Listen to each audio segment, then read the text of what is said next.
Channel mechanical गुरुजी। आज आपल्याकडे टाटा CNG गाडी आली आहे, जिचं आपल्याला लायनर उघडायचं कारण की गाडी दबून चालली आहे। पहिले आपल्याला टायर लूज करून घ्यायचे, नॉर्मल टायरचे नट लूज करून घ्यायचे 18चे आपल्याला।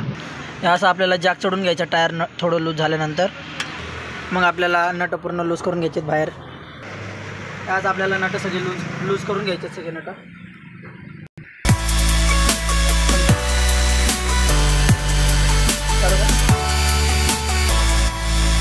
असं आपल्याला टायर साईडला घ्यायचं आहे। आपल्याला ड्रम उघडायचा आहे याचा। इथं आपल्याला 12चे नट लावायचे दोन। आपल्याला ते टाईट करून ड्रम हळूहळू बाहेर घ्यायचं। मग थोडंसं टॅप करायचं तुम्हाला। मग आपल्याला असं थोडंसं बाहेर करून घ्यायचं ड्रम। हे बघू शकता सगळे लायनर गेले त्याचे। आपण लायनर चेंज करणार, त्यासाठी आपली गाडी दबून चालवत होती। ड्रम पण गेला, हे बघू शकता। ड्रम पण अख्खं पूर्ण गेलं आहे, तर आपण ड्रम पण चेंज करणार आहे। लायनर आणि ड्रम दोन्ही आपण चेंज करणार आहे। ते लायनर गेले, याचं बघू शकता तुम्ही।